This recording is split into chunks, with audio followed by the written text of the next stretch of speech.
The first thing prayer does is that it opens you to the voice of God.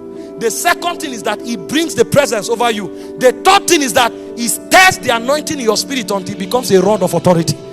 And a day will come when you will stir that anointing until that anointing will come out of your spirit and become a rod. That's where some of these men have gone to. And when they speak, their words never fall to the ground.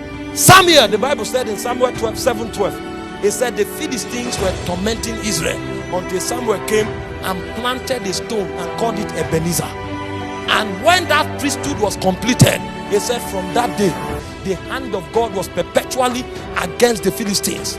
They never came against Israel again and succeeded, because Samuel through priesthood had built a hedge around Israel. A point came, that anointing grew until the anointing surrounded the whole of Naioth in Ramah. Saul came looking for Samuel. He fell down and began to prophesy. And a point came, that anointing was no longer just a circumference over Ramah. It became a scepter. And when they said they needed a king, Samuel showed up and said, to show you that I'm speaking for God. He said, this is dry season. He said, now rain will begin to fall. He didn't pray again, but the moment he said it, rain began to fall, because the anointing grew from a stirring. It became an atmosphere. It became a scepter. You will pray until that oil in your spirit will become a rod that you carry. And when you do this long enough, if you finish your assignment on earth and you want to go, you will hand over that rod to somebody as a mantle. Because at this time, you decide how you use it. It's no longer an anointing you stir. It's no longer an atmosphere. It has become a mantle. This is how mantles are created. Mantles are created from the altar of priesthood. A man walks on the oil. The oil becomes an atmosphere. Then it becomes a mantle. When he wants to go, he will say, if you see me when I'm lifted, you have it.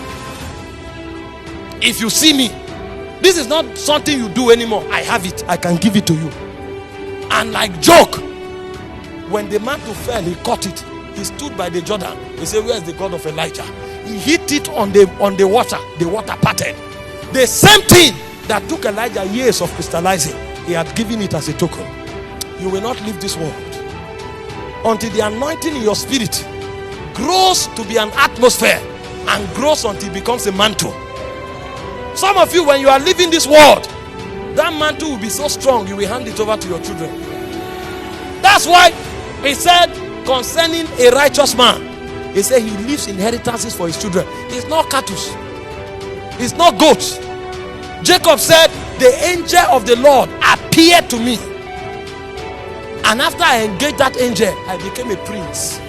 And so he said, now I named the name of Israel upon Ephraim and Manasseh. They became Israel. When he wanted to go, he said, gather around me, you sons of Jacob. I will tell you the things that will befall you. He said, the scepter will not depart from Judah until Shiloh comes. A point will come, you will do business on the altar until you can hand over the mantle to your son and say, you will be a millionaire. You will be a prophet. You will be a king. No force on earth can stop it, because you have built something that has defeated the princes in the territory.